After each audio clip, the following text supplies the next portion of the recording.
नमस्कार दोस्तों, जैसा कि आपको पता है कि आप देख रहे हैं हमारा चैनल ट्यूब गुरु, और यहाँ पे आपको बीटीसी से रिलेटेड सारी जानकारियाँ मिलती रहती हैं। और एक बार मैं फिर हाजिर हूँ बीटीसी की मैथ थर्ड सेमेस्टर की लेके, और उसका जो यूनिट नंबर है वो अभी आपको मैं पढ़ाने जा रहा हूँ 4। तो उसके बारे में देखते हैं।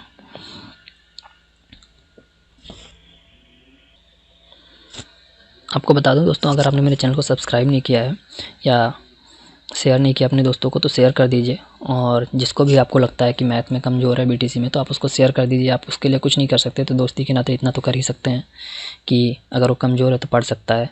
नॉर्मली लोगों को क्या होता है, कुछ जिसे ज़्यादा जिनको जानकारी होती तो पढ़ लेते हैं, उनको इतनी ज़रूरत नहीं होती, लेकिन कुछ बच्चे कमज़ोर होते हैं उनको पता नहीं होता है। तो दोस्तों, स्टार्ट करने से पहले आपसे मेरी यही रिक्वेस्ट है कि अगर आपने मेरे चैनल को सब्सक्राइब नहीं किया है तो आप उसको सब्सक्राइब कर लीजिए। या किसी फ्रेंड को नहीं आता है तो उससे हमारा चैनल शेयर कर दीजिए, उसको सब्सक्राइब कर ले, वीडियो देखता रहते हो जिससे उसका भला हो सके। और अगर वीडियो अच्छा लगेगा तो प्लीज़ लाइक ज़रूर करिएगा, अगर नहीं अच्छा लगता तो डिसलाइक कर लीजिएगा। और अगर कोई क्वेश्चन या क्वेरी है तो आप कमेंट में मुझसे पूछ सकते हैं। अगर कुछ समझ में नहीं आता है तो आप मुझे भेज दीजिएगा या कमेंट कर दीजिएगा, तो मैं उसको समझाने की पूरी कोशिश करूँगा। तो चलिए दोस्तों, स्टार्ट करते हैं। दोस्तों, ये यूनिट 4 है और इसमें आपको पढ़ना है पूर्णांक तथा परिमेय संख्याओं को धनात्मक आधार पर घातांक के रूप में लिखना। पूर्णांक और परिमेय संख्याओं को धनात्मक आधार पर घातांक के रूप में लिखना, मतलब यहाँ पे ऋणात्मक की बात नहीं हो रही है, लेकिन आपको पहले पता होना चाहिए कि परिमेय संख्याएं क्या होती हैं, धनात्मक पूर्णांक क्या होता है, ऋणात्मक पूर्णांक क्या होता है। तो पूर्णांक वो होते हैं जो p/q के फॉर्म में नहीं होते हैं। p/q के फॉर्म में मतलब क्या होता है कि जैसे वो बटे के फॉर्म में नहीं है, 2/3 या 3/4 या 5/6, ये सब क्या हैं, परिमेय संख्याएं हैं। इनको क्या बोलते हैं, परिमेय संख्याएं बोलते हैं। ये सब क्या हैं, परिमेय संख्याएं हैं। तो इसका ऊपर वाले को अगर हम p मान लें और नीचे वाले को q मान लें तो क्या है, ये परिमेय संख्या हो गई। तो वो परिमेय संख्याएं वो होती हैं जिनको हम p/q के रूप में लिखते हैं, सिंपल सी बात। और जिनको p/q के फॉर्म में नहीं लिख सकते हैं वो अपरिमेय संख्याएं होती हैं। और अगर सिर्फ हम 2 की बात करें तो पूर्णांक हो गया, सिर्फ 3 की बात करें तो पूर्णांक हो गया। कैसा पूर्णांक, धनात्मक पूर्णांक हो गया, क्योंकि जहाँ पे कुछ नहीं होता वहाँ पे प्लस होता है। इसी तरह अगर इसके पहले माइनस लगा हुआ है, 2 के पहले -2 लिखा हुआ है, या फिर 3 के पहले -3 लिखा हुआ है, या 10 के पहले -10 लिखा हुआ है, 100 के पहले -100 लिखा हुआ है, तो ये सब क्या हो जाएंगे, ऋणात्मक पूर्णांक हो जाएंगे। यही जब घातें होती हैं, जैसे -2 घातें हैं तो क्या हुआ, घातांक जो है वो ऋणात्मक है। अगर प्लस में घातांक है तो वो धनात्मक घातांक हो गए। तो ये तो बात रही घातांक की। अब चलिए आगे देखते हैं। हम जानते हैं कि परिमेय संख्याएं p/q के रूप में होती है, जैसा कि हम बता चुके हैं, जहाँ p q पूर्णांक होते हैं। ठीक है, q is not equal to 0, मतलब q जो है उसको हम 0 नहीं कर सकते, क्योंकि अगर 0 कर देंगे तो घातांक की वो परिमेय संख्या नहीं बन पाएगी। सीधी सी बात है कि अगर 2/0 लिखेंगे तो क्या, अगर हम 2/0 लिख दें तो क्या 0 कोशिश करके भी इसके बराबर पहुँच सकता है, नहीं पहुँच सकता। तो ऐसी परिमेय संख्या नहीं होती है, तो इसको हम नहीं मानते हैं। ठीक है, 2/1 देखिए तो यह क्या परिमेय संख्या है, नहीं है। क्यों नहीं है, क्योंकि इसके अपॉन में 1 है, और जिसके अपॉन में 1 होता है वो क्या होती है, एक पूर्णांक संख्या हो जाती है। ठीक है, 3/1 ये इस तरह देख लीजिए। अगर आपका 2 जो है वो इस फॉर्म में लिखा है जो आपको दिख रहे हैं तो ये परिमेय संख्या है। अगर इस फॉर्म में नहीं है, ऐसे ही नॉर्मली, तो वो डायरेक्ट केस में होती है, वो पूर्णांक होती है। तो मतलब किसी भी पूर्णांक संख्या को हम परिमेय संख्या बना सकते हैं, सिंपल सी बात है। लेकिन वो क्या होती नहीं है, लेकिन हम उसको बना सकते हैं। इसी तरह 6 की घातें अगर 1 है तो 6 को 1 लिखते हैं। इस तरह 8 की घातें, मतलब 8 की घातें कुछ नहीं है तो 1 लिखते हैं। 8 की घातें को हम मतलब 8 है तो उसको हम 2 की घातें 3 भी लिख सकते हैं। यहाँ पे बात हो रही है ऋणात्मक और धनात्मक पूर्णांक की। जैसे यहाँ पे 27 है माइनस का और 125 है, तो आपको पता है 27 का मतलब क्या हुआ कि इसको पहली बात तो हम ऐसे लिख सकते हैं। कैसे, सब -27/125 की घातें 1 हो गई। ठीक है। दूसरा -27 को हमने तोड़ लिया, -3 -3 -3 3 बार हो गया। 25 को तोड़ 125 को तोड़ लिया, 5 5 5। तो ये क्या है, धनात्मक पूर्णांक, ऊपर वाला ऋणात्मक पूर्णांक, तो -3/5 की घात 3 हो गई। इस तरह लिख सकते हैं। थोड़ा सा आगे बढ़ते हैं, जैसे 729 को लिखना है तो यहाँ पे आपको देखिए 729 को मतलब क्या है, 3 की घात 6। अगर 3 3 6 बार लिखते हैं तो क्या हो जाएगा, 3 की घात 6 हो जाएगा। अब 6 जो है वो क्या है, घात है, 3 क्या है, आधार है। इसी तरह इसमें 9 क्या है, आधार है, 3 क्या है, घात है। इसी तरह इसमें 2 क्या है, घात है, 27 क्या है, आधार है। तो ये चीज़ें आपको पहले बता चुके हैं और इसको ध्यान रखिएगा। थोड़ा सा और आगे चलते हैं। अब देखिए P Q M बार है, तो हम मतलब M बार मतलब जितनी बार होगा, तो M क्या डायरेक्ट हाथ ले लिए, ये भी हम आपको बता चुके हैं। तो चलिए यहाँ पे 10 की घातें 1 है और 10 की घातें 0 है तो 1 है। मैंने पहले बताया था इसके पहले लेक्चर में, किसी भी अंक की घात अगर 0 है, चाहे वो x y z ही क्यों ना हो, तो अगर उसकी घातें 0 हैं तो क्या होगा, उसकी वैल्यू 1 होती है, ना कि 0 होती है। जैसा कि यहाँ पे दिखाया गया, अगर 1000 की घातें 0 हैं तो उसकी जगह पे 1 आएगा। अगर 5000 की घातें 0 हैं तो उसकी जगह पे 1 आएगा। अगर 50 लाख की घातें 0 हैं, मतलब अगर ये लिखा हुआ है इसकी 0 और 0, ये 0 ऐसे लिखा हुआ है और ऐसे कुछ भी लिखा हुआ है, और इसकी घातें तुम आपको 0 दी गई हैं कि इसकी घातें जो हैं वो 0 हैं, तो यहाँ पे 50,000 नहीं आएगा, बराबर में क्या आएगा, 1 आएगा। तो ये चीज़ आपको ध्यान रखनी है कि बराबर में क्या आएगा, 1 आएगा। अब देखिए अगर 10 की घातें -1 है तो उसको हम कैसे लिख सकते हैं, जैसा कि पहले लेक्चर में बताए थे, 1/10 लिख सकते हैं। 10 की घातें -2 है तो 1/10 × 10 मतलब 2 बार होगा, तो इसको ऐसे लिख सकते हैं, मतलब 1/100 हो जाएगा। इसी तरह 3 है माइनस का तो 1000 लिखेंगे। तो ये चीज़ें भी आपको याद रखनी होंगी दोस्तों। और आपको ये भी याद रखना है थोड़ा सा ये वाला, क्योंकि इसका आपको ज़रूरत पड़ेगी, हो सकता है कन्फ्यूज हो जाएं, तो इसलिए आपको याद रखना पड़ेगा।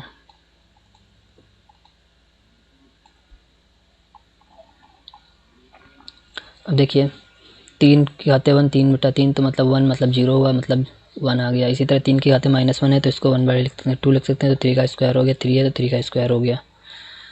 समझ रहे, माइनस है तो नीचे आएगा, अगर यहाँ पे प्लस होता तो बराबर में आता। जैसे 3 की घातें -3 है तो क्या हुआ, 1/3 की घातें -3 की जगह क्या हो जाएगा, प्लस हो जाएगा जब ये नीचे आता है। और 3 की घातें 3 का मतलब 3 की बात 3 3 3 बार, तो ये हो गया 27। कितना हुआ, 27। अगर 3 की घातें सिर्फ 3 है तो क्या हुआ, 3 3 3 बार ऊपर ही होगा, 1 नहीं लगेगा, तो ये सिर्फ 27 हो जाएगा। तो दोनों में अंतर हुआ, तो आप ये समझ लीजिएगा।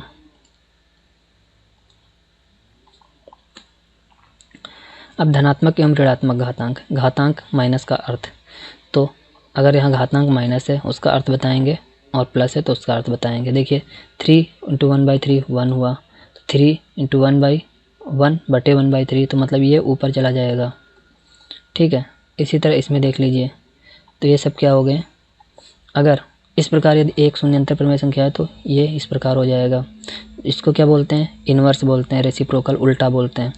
किसी चीज़ का उल्टा अगर हमको करना है तो उसको 1/, में कर देते हैं, ठीक है। तो जैसे a की घातें -m लिखा तो इस तरह कर सकते हैं, देख सकते हैं, ऐसा हमने आपको बताया पहले।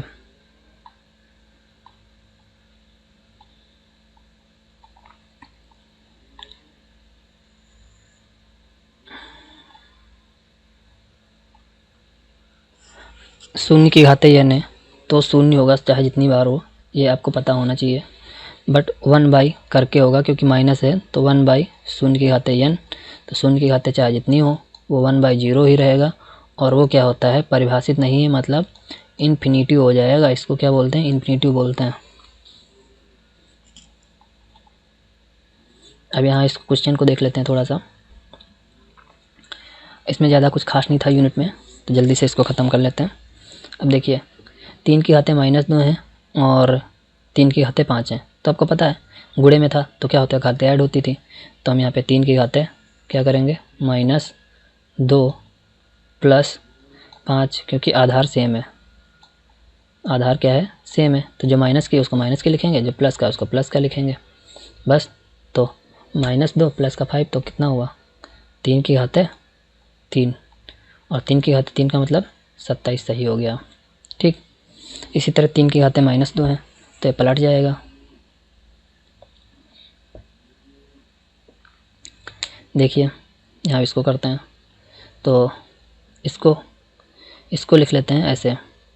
अगर इसको 2 को हम अंदर ही ऊपर लेके जाते हैं तो क्या हो जाएगा 2 की घात -1 ये हो जाएगा। और इसके बाहर क्या है -2 ये तो इसकी घातें होगी और गुणे 2 का स्क्वायर हो गया। तो अब देखिए जब हमने बताया था ब्रैकेट है और उसके बाद घातें हैं तो दोनों घातों का गुणन होता है और इसके पहले भी माइनस इसके पहले भी माइनस तो माइनस माइनस का गुणन प्लस होता है। तो इसका दोनों का हो जाएगा 2 की घातें 2 और गुणे 2 की घातें 2। तो मतलब क्या हुआ 2 की घातें 2 4 2 की घातें 2 4 तो 4 4 जा मतलब 4 4 जा 16 हुआ। ठीक, ये क्वेश्चन सॉल्व। अब इसी तरह यहाँ पे देखिए 2 की घातें 3 और इसका मान बताइए। तो पहले लिख लेते हैं, ये देखिए पहले एक जैसा बना लेते हैं। ये तो ये दोनों आपको सेम लग रहे हैं कि नहीं और गुणे में हैं तो इसकी घातों को तो हम पहले ही जोड़ लेते हैं। तो यहाँ पे लिखते हैं 2/3 दोनों गुणे में हैं तो इसकी घातों को क्या करेंगे लिखेंगे 2 और माइनस का 4 कर लेंगे। ठीक है, फिर गुणे में 4 है और बटा 9 है तो इसको देखेंगे और इसको करेंगे। 4 को क्या लिख सकते हैं 2 की घातें 2, 9 को क्या लिख सकते हैं 3 की घातें 2 और बाहर क्या है 2। ठीक, देखते रहिएगा दोस्तों, समझते रहिएगा, नोट करते रहिएगा, नहीं तो ये अभी ये डिलीट कर देंगे क्योंकि दूसरे क्वेश्चन के लिए जगह चाहिए। तो अब देखिए पहला वाला जो था मतलब जो ये है 2/3 पहला वाला तो यहाँ पे प्लस का 2 था माइनस का 4 था तो मतलब कितना बचा -2। अब यहाँ देखेंगे कि 2/3 ये 2 है की घातें यहाँ पे 1 2 तो ये हो जाएंगी और 1 2 ये वाली हो जाएंगी। इसको हम डबल ब्रैकेट से कर देते हैं तो ये हो गया 4 इनका गुणा हो जाएगा। तो यहाँ देखिए 2/3 की घातें कितना हो गया -2 और यहाँ 2/3 की घातें कितना हो गया 2 गुणे 2 इनका गुणा हो जाएगा तो यहाँ हो जाएगा 4। अब -2 + 4 तो 2/3 की घातें 2 आ जाएगा। तो यहाँ पे इन दोनों को अगर गुणा करेंगे हम इन दोनों को और यहाँ से बराबर करके और यहाँ पे लिखेंगे सॉरी यहाँ पे नहीं यहाँ पे लिखेंगे तो इसका आंसर आ जाएगा 2/3 की घातें प्लस का 2 हो जाए माइनस का 2 प्लस का 4 तो प्लस का 2 होगा। ये आंसर हो जाएगा ये वाला इस वाले क्वेश्चन का तीसरे का। ठीक है, अब दोस्तों इसको डिलीट कर देते हैं, नेक्स्ट पे पहुँचते हैं क्योंकि काफ़ी बड़ा हो गया। अब ये क्वेश्चन तो हल हो गया और इसका 16 आया था और पहुँचते हैं फोर्थ पे। तो फोर्थ पे देख लेते हैं।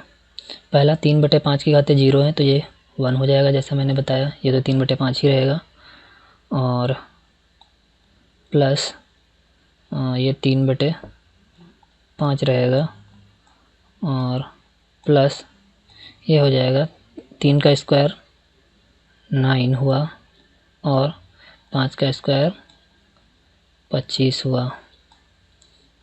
ये हो गया एक ब्रैकेट में और ऊपर ये आ जाएगा तो हो जाएगा गुणे में, बटे में जो है तो इसको पलट देंगे तो गुणे में हो जाएगा और 7 7 49 तो 49 ऊपर था तो नीचे हो जाएगा और 25 ऊपर हो जाएगा।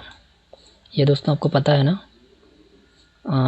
जब कोई संख्या नीचे बटे में होती है तो ऊपर जाती है गुणे में हो जाती है और उसके अंक पलट जाते हैं।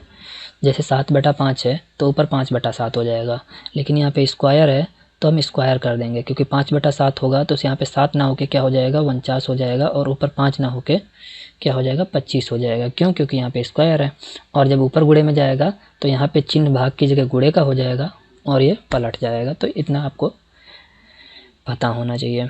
अब इसको थोड़ा सा देख लेते हैं। तो इसका मल्टीप्लाई करेंगे, 5 1 जा 5 हुआ, 5 3 कितना हुआ 8, ये आपको पता है होना चाहिए। 8 हो गया और बटे में 5 हो गया, एक एक सॉल्व कर रहे हैं इसीलिए। और ये 9 हुआ और ये 25 हो गया। ठीक है, ये तो यहाँ की कहानी ख़त्म हो गई। 1 तो इससे ऐड हो गया और गुणे में 25 हुआ और यहाँ पे 49 हो गया। ठीक है, अब दोनों का एलसीएम ले लीजिए तो ऊपर हो जाएगा और नीचे का हो गया आपका, दोनों का एलसीएम ले लेंगे 25 और इन दोनों का मल्टीप्लाई कर देंगे तो ये हो जाएगा 49। ठीक है, अगर आपकी प्रोसेस समझ में नहीं आई तो आप कमेंट करिएगा, मैं समझा दूंगा। और क्योंकि इन दोनों का मैं एलसीएम लेता हूँ, जब संख्याएं लगभग एक जैसी मिलती जुलती होती हैं तो बड़ी वाली संख्या एलसीएम हो जाती है, और इसमें 5 5 का मल्टीप्लाई होगा तो 8 45 हो जाएगा और ये 25 हो जाएगा, तो सेम बेस हो जाएगा। तो 40 और 9 49 हो गया, दोनों का ऐड कर लिया, नीचे 25 हो गया गुणे, और 25 बटे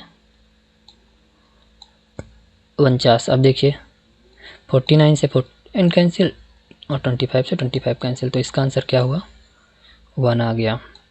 तो इसका आंसर 4 का क्या हो गया 1 आ गया। और अब चलते हैं नेक्स्ट क्वेश्चन पे, क्वेश्चन नंबर 5 पे। तो इसको भी देख लेते हैं, इसको डिलीट किए दे रहे हैं। अब ये हो गया, तो अब क्वेश्चन नंबर इस पे देखेंगे। अब इसको हम पलट के दिखाएंगे पहले। तो यहाँ पे 7/9 है और इसकी घाते क्या हैं 2 हैं, और फिर इसको भाग की जगह हम करते हैं गुणा, तो ये क्या हो जाएगा 3/14 और उसकी घाते 2 रहेंगी। घाते नहीं पलटती हैं 2। ठीक, बस अब इनको लिख लेना है आपको गुणे में, और वैसे कर दीजिए।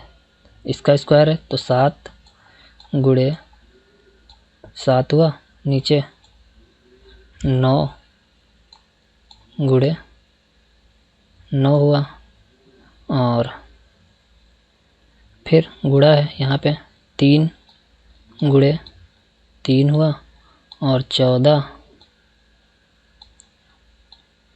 और गुणे में 14 हुआ। ठीक, क्योंकि ये दो बार था स्क्वायर तो हमने दो बार कर लिया।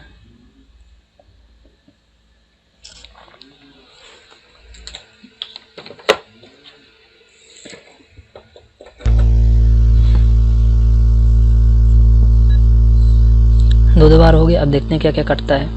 तो 7 2 जा 14 होता है, यहाँ 2 हो गया। 7 1 जा 7, 7 2 जा 14 हो गया, तो फिर यहाँ 2 हो गया। अब 3 1 जा 3 मतलब 3 3 जा 9 होता है। 3 1 जा 3, 3 1 जा 3। अब देखिए नीचे यहाँ क्या बचता है, तो ऊपर सारे तो कैंसिल हो गए, तो ऊपर बचा 1, नीचे 9 बचा और 2 और 2 बचा, तो 9 2 जा 18, 2 जा 36, मतलब 9 दूनी 18 दूनी 36 बटा 36। ये किसका था, ये 5 का आंसर हो गया। 5 का क्या हो गया आंसर हो गया।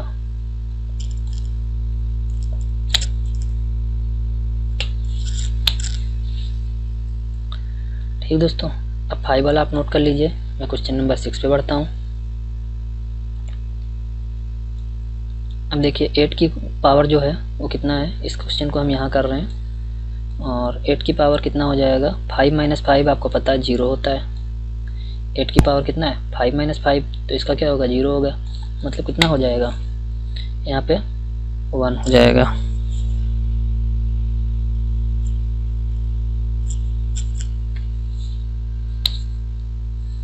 ठीक है, क्वेश्चन के नंबर नेक्स्ट। तो आपको पता है 9 की घाते 3 है, तो मतलब क्या हुआ 9 गुणे 9 और गुणे में 9, नीचे बटे में कितना हो जाएगा 27,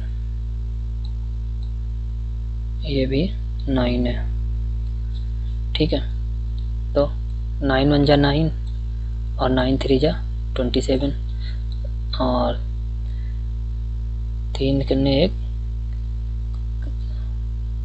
और 3 3 जा 9 मतलब 3 तियाँ जो भी होता है और 9, तो ये 3 हो गया। तो आपको पता है ऊपर क्या बचा 9 इंटू 3 मतलब क्या हुआ आंसर 27। तो ये इसका आंसर हो गया 7 नंबर का, आंसर हो गया 7 नंबर का। ठीक है, अब चलते हैं थोड़ा क्वेश्चन नंबर 8 देख लेते हैं, फिर इसको एंड करते हैं। और मेरी गुजारिश दोस्तों यही रहेगी कि अगर आपको वीडियो अच्छा लग रहा हो तो लाइक शेयर सब्सक्राइब करते रहिए और शेयर करते रहिए। क्वेश्चन नंबर 8 देख लेते हैं, सॉरी 6 देख लेते हैं।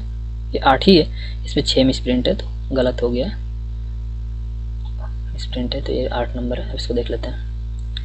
तो आपको पता है कि ऊपर हो गया कितना 6/3/18। ठीक है, तो इसको कैसे लिखेंगे, तो इसको ऐसे लिखते हैं 6 ऊपर हो जाएगा, नीचे बटे में 3 हो जाएगा और बटे में 18 हो जाएगा। ठीक है, क्योंकि अगर आप काटेंगे तो ऐसे भी देख लीजिए 6/3 है, तो आप यहाँ से भी काट सकते हैं 3 1 जा 3 और 3 2 जा 6 मतलब 2/18 है, तो 1/9 आना चाहिए। तो 2 1 2 और 2 9 18 ऐसे भी काट सकते हैं, लेकिन हम ऐसे काटेंगे तो 3 1 जा 3 3 2 जा 6 और फिर 2/18 होगा, 2 1 2 2 9 18, तो बराबर कितना आया 1/9। ये आपका 8 नंबर का आंसर आ गया। तो दोस्तों आज के लिए इतना ही, मिलते हैं दोस्तों नेक्स्ट लेक्चर में। और एक बार मैं आपसे फिर गुजारिश कर रहा हूँ, अगर वीडियो अच्छा लगा हो तो लाइक शेयर सब्सक्राइब कीजिएगा। थैंक्स दोस्तों।